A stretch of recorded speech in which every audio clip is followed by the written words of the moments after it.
Bonjour. Le concept de système. Ce chapitre est la première partie du cours d'ingénierie système de seconde année de l'Insta ParisTech. Ce cours d'ingénierie système fait suite au cours de première année. Ce cours de première année qui est une introduction à l'ingénierie système destinée à faire passer les vocabulaires de base et à se confronter à une première expérience autour d'un projet.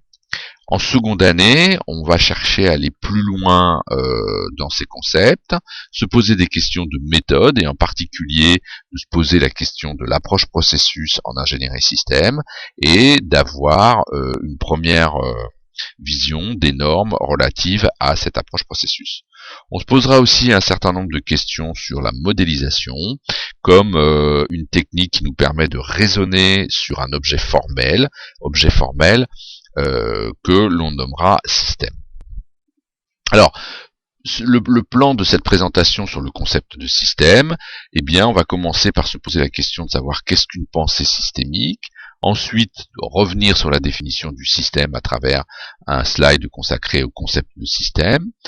On se posera la question de système réel, de système virtuel, donc on commencera à poser la question de la modélisation, puis ensuite on se posera la question des différents points de vue qu'on pourra avoir d'un système, la modélisation d'un système dont on traitera un petit exemple très rapidement, et enfin on parlera du cycle de vie.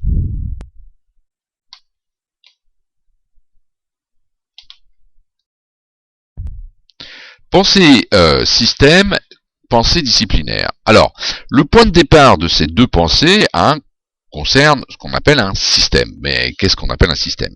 Eh bien, en première approximation, c'est une définition que je vais donner qui est excessivement incomplète, mais qui va quand même nous permettre d'aborder en première, en premier niveau cette notion de système.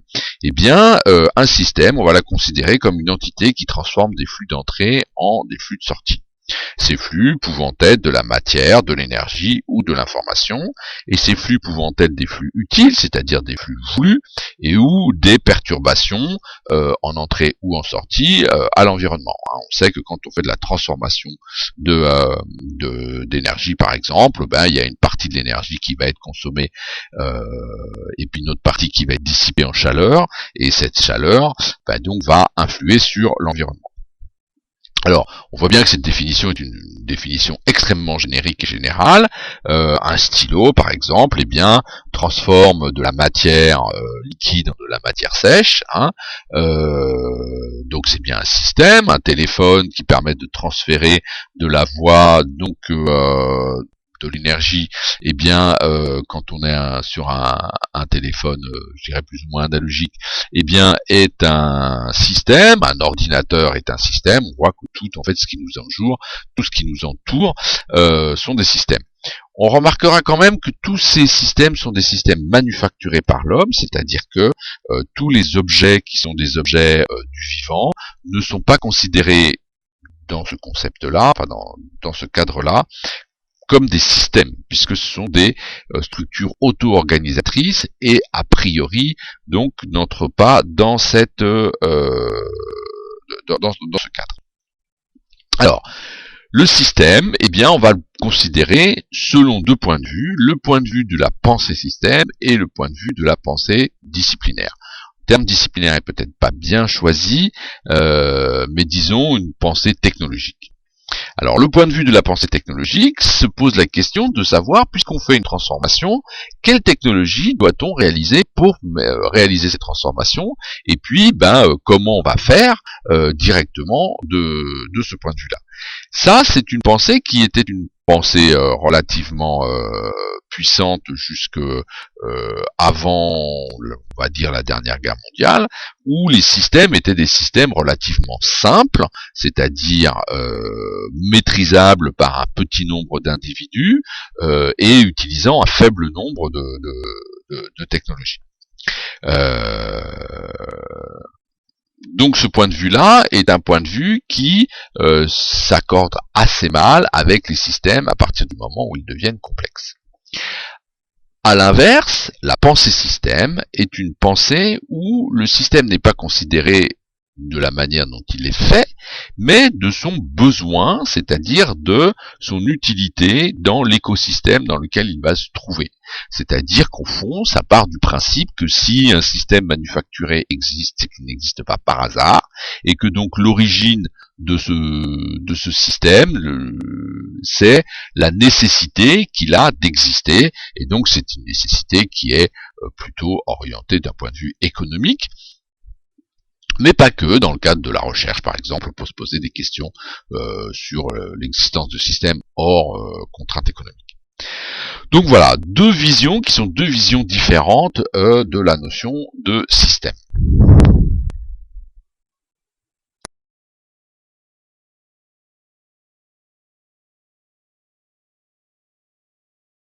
Le concept de système, on va revenir ici sur la définition d'un système. Tout à l'heure, on a défini un système en première approximation comme une entité permettant de la transformer un flux entrant en un flux sortant. Alors cette définition, on a vu, pouvait conduire à deux points de vue, un point de vue sur la pensée système et un point de vue sur une pensée disciplinaire plus technologique qui nous intéresse moins. C'est quand même une définition intéressante parce qu'elle met bien en évidence les interactions du système avec son environnement. C'est-à-dire que au fond, le système n'interagit uniquement qu'avec un environnement proche et qu'on peut assez relativement définir, et donc la définition de cet environnement, on parlera aussi du contexte, eh bien permet d'avoir une vue, un point de vue, disons, sur le système. Alors, bien évidemment, cette notion d'environnement est un environnement assez relativement proche.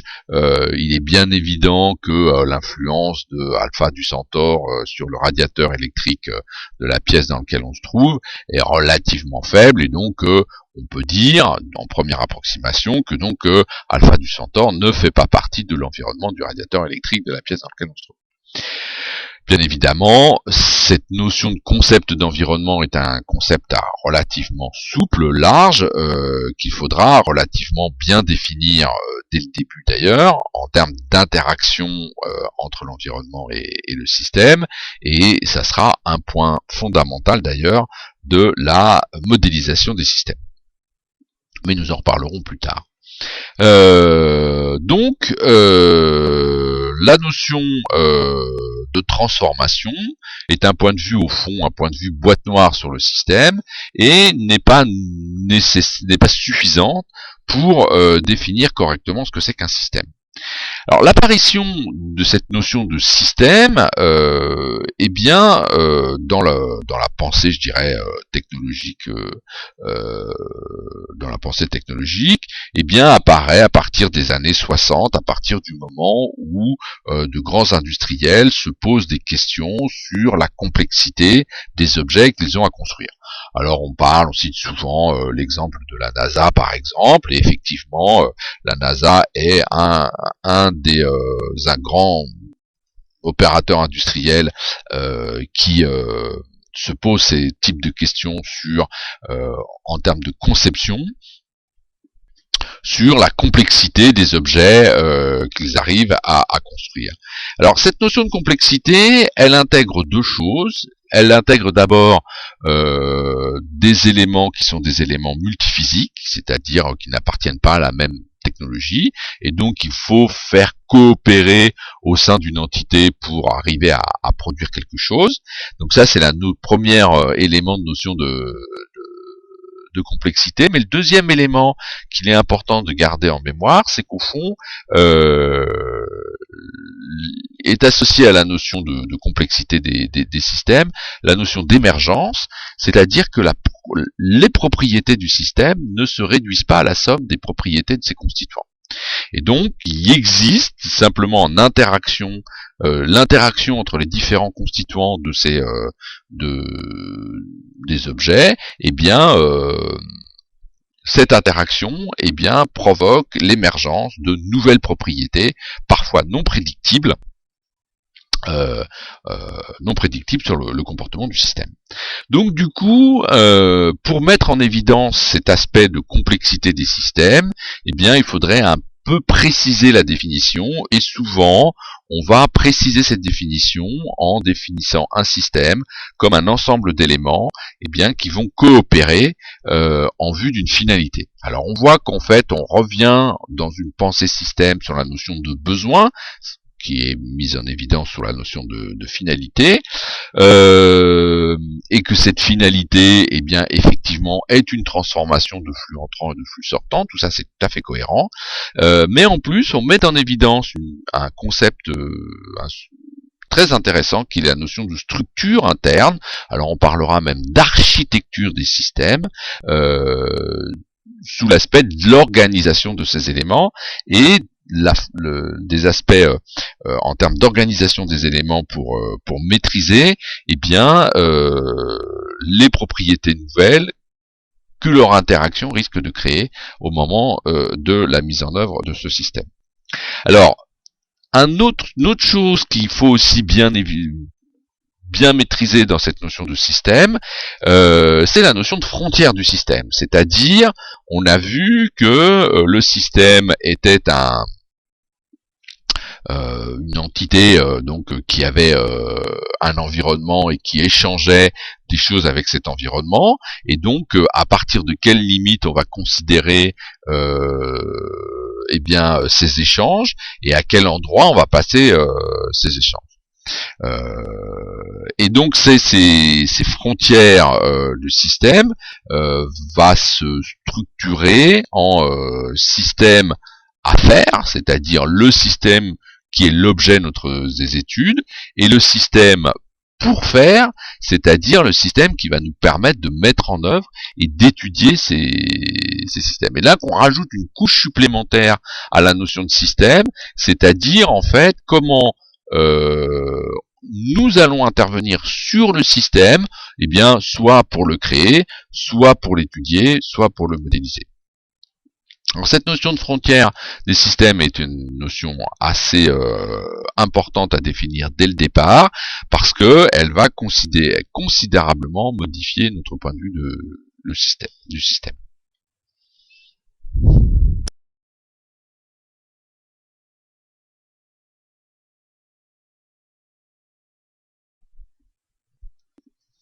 Alors, système réel, système virtuel. Alors, quand on va se poser la question de système, il faudra bien se poser, bien se poser la question de quel système nous parlons.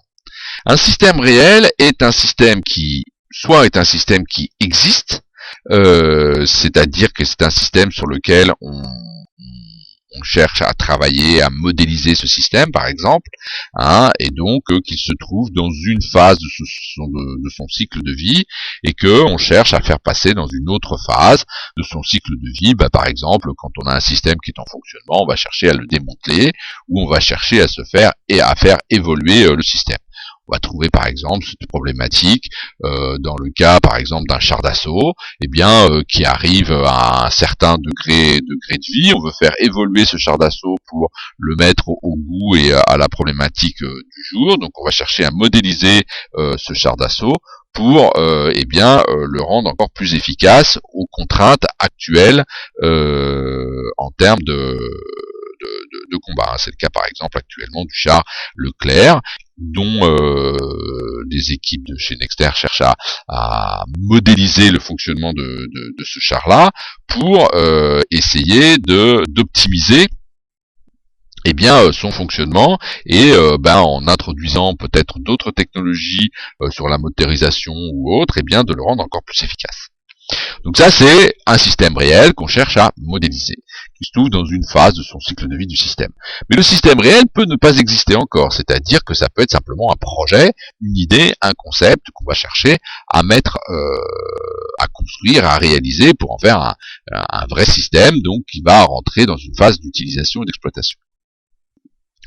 Donc cette notion de système réel est intéressante, mais c'est quelque chose qui est relativement limitatif, et donc si on veut commencer à raisonner sur le système, et par exemple pour optimiser son fonctionnement, eh bien il va falloir disposer d'un formalisme qui nous permet de travailler sur ce système, de l'optimiser, de le faire évoluer, peut-être même de le concevoir, et ce formalisme-là va nous permettre de travailler, donc de raisonner sur ce système.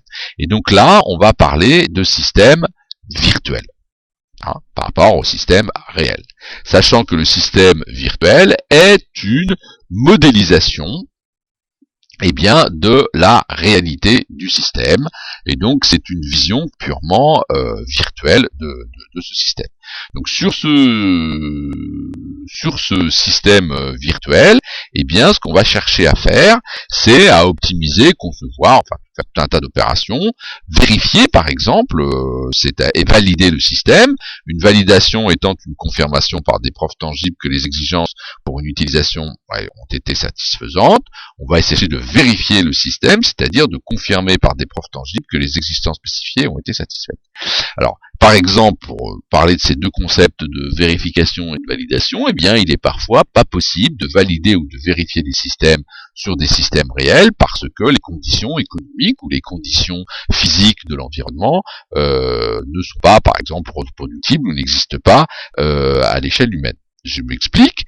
Vous prenez par exemple une entreprise comme Legrand. Une entreprise comme Legrand, quand elle cherche à valider, donc Legrand fabrique des prises électriques, quand ils cherchent à valider le fonctionnement de leur prise électrique, avant ils passaient par une phase de prototypage. Cette phase de prototypage, elle coûte cher, elle est onéreuse, et donc elle est difficile à mettre en œuvre, et donc elle a un coût et qui rendent les prises et les produits Legrand moins compétitifs sur le marché.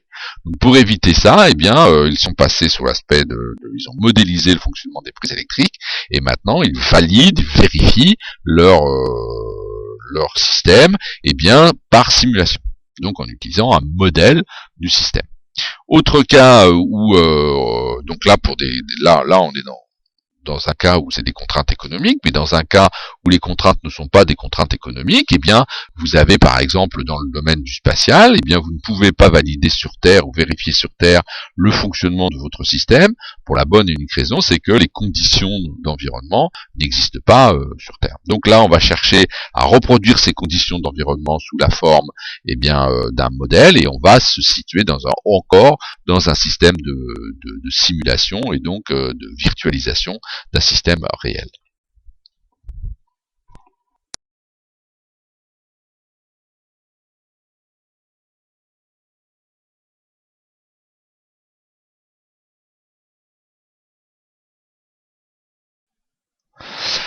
Point de vue d'un système. Alors, cette modélisation et cette virtualisation de système, elle va se faire sous la forme de 3 points de vue, qui sont 3 points de vue complètement différents, qui sont donc un point de vue opérationnel, un point de vue fonctionnel et un point de vue organique. On parle aussi de vision opérationnelle, de vision fonctionnelle ou de point de vue organique. Alors pourquoi on va se poser ce type de questions par rapport au système réel?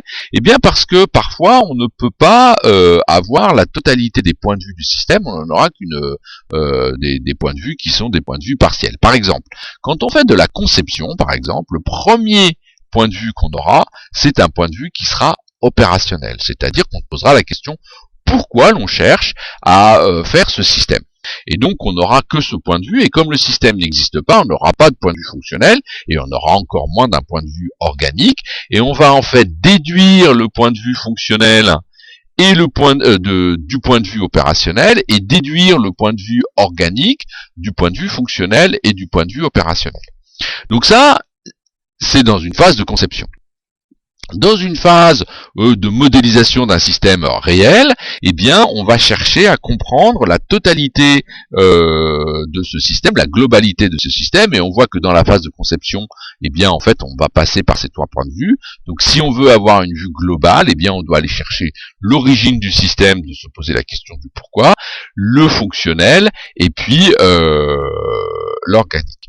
Alors à ces 2 points de vue qui sont en fait un point de vue des points de vue relativement larges, on va introduire au fond une quatrième entité qui est la notion temporelle, c'est-à-dire eh bien la notion de dynamique du système. Alors après, on va définir deux notions temporelles, c'est-à-dire une notion temporelle au point de vue de la dynamique du système, c'est-à-dire comment le système lui évolue de point de vue dynamique au cours du temps, et puis un autre point de vue temporel qui sera son cycle de vie, c'est-à-dire comment à partir du concept et donc du point de vue opérationnel, on va voir tout le cycle de vie, toutes les phases du cycle de vie de ce système.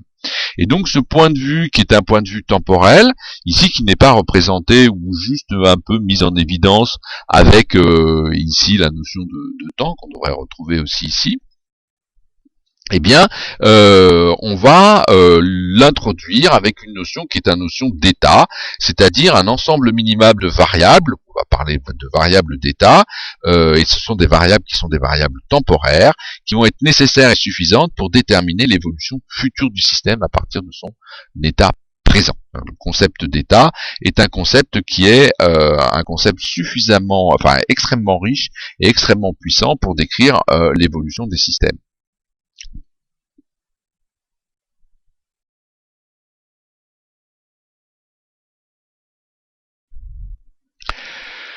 Donc, dans la modélisation d'un système, donc on va chercher à avoir un système réel. On va avoir nos trois points de vue qui vont être, le premier point de vue, c'est le pourquoi, donc un point de vue opérationnel, un point de vue fonctionnel qui est le quoi, et un point de vue organique, qui est comment on s'y prend pour réaliser le point de vue fonctionnel. Et à chaque fois, ces trois points de vue vont être déclinés, soit sous une forme statique, soit sous une forme dynamique, et donc comme ça on aura une vision globale du comportement du système. Et donc cette vision dynamique sera introduite à l'aide de cette notion d'état. Donc là on va prendre un modèle, un exemple de modèle de système. Et ce modèle de système est en fait celui d'une brosse à dents électronique et c'est inspiré d'un cours de monsieur Daniel Krob de l'école polytechnique à propos du langage SysML. Alors, le langage SysML est un langage, donc SysML signifie System Modeling Language, est un langage de modélisation des systèmes qui est dérivé d'un langage UML qui, lui, sert à modéliser des systèmes informatiques. Le langage SysML, en fait, rajoute des fonctionnalités, des points de vue particuliers dans le cas des systèmes, en particulier dans le cas des flows et d'entrée-sortie, qui en termes d'UML ne sont que des flows d'entrée-sortie de type information, alors que nous, on aura des flows d'entrée-sortie de type matière ou énergie. On va aussi ajouter une vision paramétrique, c'est-à-dire que le fonctionnement des systèmes physiques est décrit par un formalisme mathématique souvent dérivé des équations différentielles. On va modéliser ce fonctionnement à l'aide de diagrammes un peu particuliers qu'on appelle des diagrammes paramétriques. Alors, dans ce langage XML, on va modéliser les différents points de vue du système et on va retrouver nos différents points de vue, c'est-à-dire le point de vue opérationnel, le point de vue fonctionnel. Donc le point de vue opérationnel c'est le pourquoi, le point de vue fonctionnel c'est le quoi, et le point de vue organique qui est le comment. Et avec trois autres types de visions, une vision statique, donc là une vision purement fonctionnelle, une vision dynamique, c'est-à-dire un enchaînement de fonctions, et un point de vue d'état du système, c'est-à-dire un point de vue du point de vue des variables d'état qui permettent de prévoir le fonctionnement et les propriétés de notre système. Alors, ce langage est un langage graphique, hein, c'est un langage graphique de modélisation, et on va, pour modéliser les brosses à dents, cette brosse à dents électronique, passer par différents types de modélisation, hein, de différents regards qu'on va avoir sur le système pour pouvoir le cerner complètement. Alors par exemple, la première question qu'on peut se poser, c'est de savoir quels sont les cas d'utilisation de ce système, c'est-à-dire quels sont les éléments du contexte dans lequel le système, avec lequel le système va interagir. Hein. Dans le cas d'une brosse à dents, par exemple, fondamentalement, on va s'adresser à un utilisateur qui va manipuler cette brosse à dents, mais aussi on peut avoir d'autres éléments de contexte, comme par exemple un médecin qui va prescrire le fonctionnement, un médecin qui va prescrire l'utilisation du brossage, ou qui va expliquer la nécessité du brossage dedans aux utilisateurs. Et puis là, on va avoir le système en lui-même et son interaction avec ces différents utilisateurs. Mais ça, c'est une vision qui est purement statique.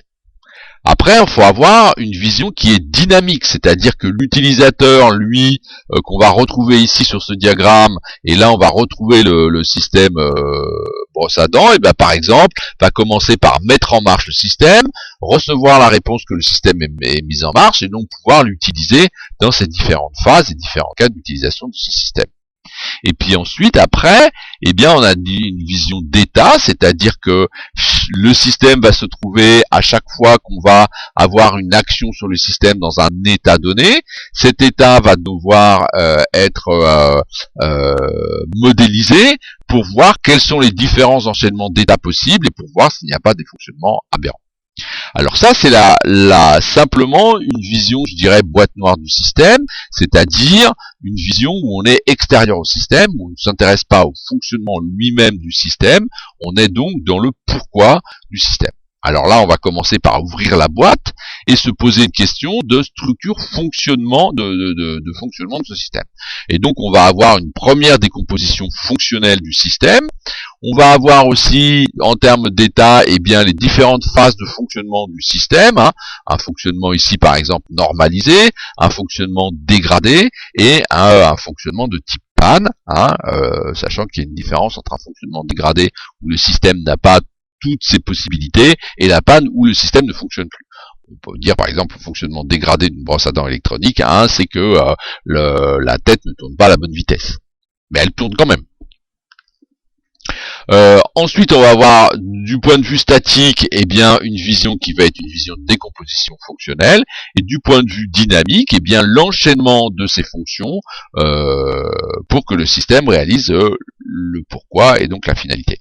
Et puis ensuite, on va redescendre d'un degré, on s'intéresse au comment. Là, on va retrouver une décomposition fonctionnelle, mais cette fois avec une vision paramétrique des choses. Après, on va se retrouver sur une fonction comportement dynamique, c'est-à-dire comment le système fonctionne et du point de vue de ces échanges de flux. Et puis, ces fonctions, auront différents états qu'on va aussi modéliser. Donc là, on a une vision globale du système, selon tous les points de vue possibles et imaginables sur le système, et donc on peut espérer à l'aide de ça maîtriser la complexité de ce système.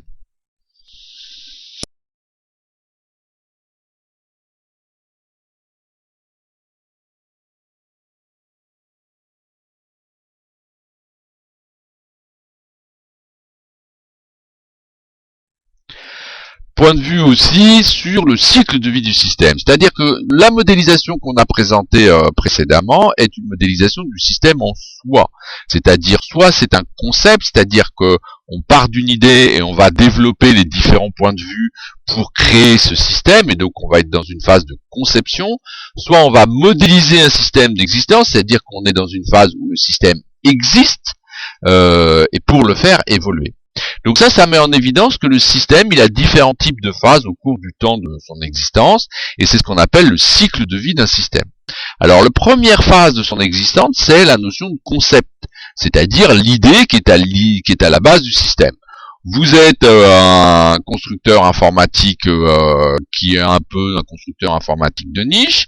Vous vous dites, oulala, il y a un progrès d'électronique en miniaturisation qui va permettre d'avoir un développement très important dans le domaine du portable.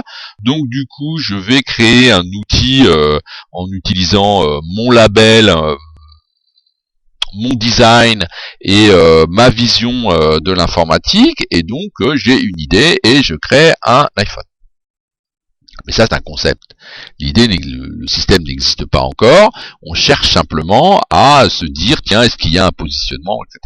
À partir de cette idée de concept, on va passer dans une phase d'exigence. C'est-à-dire qu'on va essayer de cerner le produit qu'on cherche à mettre en place avec un certain nombre d'exigences qui vont nous permettre d'écrire. Alors, dans certains cas, on parle aussi de spécification, on parle aussi de spécifier les exigences. Tout ça est une phase qui est une phase où on se pose simplement des questions sur ce que le système doit faire et comment il doit le faire et ce que doit respecter le système en termes d'acceptation sociale et en termes de normes pour qu'il existe. Et puis ensuite, on va passer dans une phase purement de conception du système, où on va concevoir effectivement l'architecture de notre système, on va le réaliser et puis on va intégrer le système éventuellement dans un système plus important si on est dans une structure de type système de système. On va valider tout ça et on va qualifier le système pour que ce système réponde bien aux exigences. Et ça, c'est un processus qui est un processus itératif, puisque tant que le système n'est pas qualifié, c'est-à-dire qu'on n'a pas vérifié que le système correspond bien aux exigences, on va tourner dans cette phase de système pour obtenir quelque chose qui corresponde bien aux desiderata de départ. Ensuite, il y a une phase qui va être une phase de transition, et dans cette phase de transition, on va passer par la production du système, c'est-à-dire que le système n'existe pas encore, on va le construire, et par contre ici, le système peut être encore modifié en fonction des contraintes de production. Et puis une fois qu'il est produit, le système distribué et donc exploité, et ça c'est une phase de vie du système, où le système a sa phase de vie nominale, où il fonctionne en fonction des exigences. À partir de là, ce système qui est en exploitation, il peut être éventuellement, on peut le faire évoluer, il y a des phases de maintenance, des nécessités de maintenance, etc. Et puis une fois que le système a terminé son cycle de vie, il faut le retirer de son cycle de vie et le démanteler, c'est-à-dire éventuellement faire en sorte qu'il n'aille pas nuire à l'environnement, ou le stocker de manière à ce qu'il ne nuise pas à l'environnement, et donc ça c'est une phase de démantèlement. Alors la phase de retrait de service, ça peut être simplement mettre un système obsolète à la poubelle, mais ça peut être plus complexe dans le cas par exemple d'une usine de fabrication où en fait le système sert par exemple à une phase de fabrication où donc on est obligé d'arrêter l'usine pour retirer le système, éventuellement le remplacer par un autre système et puis remettre en marche l'usine. Donc on voit que cette notion de retrait n'est pas une notion triviale. Et la notion de démantèlement est une notion de moins en moins triviale aussi. Ça consiste pas non plus à jeter à la poubelle et en espérant qu'il tombe dans une espèce de décharge, mais c'est aussi récupérer un certain nombre d'éléments de ce système, le recycler et en fait en faire en sorte qu'il réponde aux normes qui sont en vigueur sur le démantèlement de système. Et là, c'est le cycle de vie du système.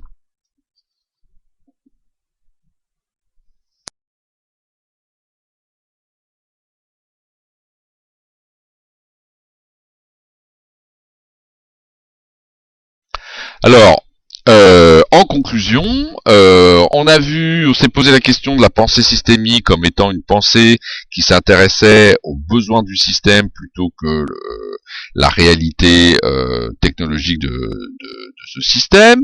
On a défini le concept de système comme un ensemble d'éléments qui coopéraient en vue d'une finalité. On s'est vu qu'en fait le système il y avait un concept de système réel et d'un système virtuel, la nécessité de modéliser le système. Quels sont les points de vue nécessaires à cette modélisation? Le modèle du système, on a vu un exemple de modèle global du système. Et puis enfin, on a défini les différentes phases du cycle de vie d'un système.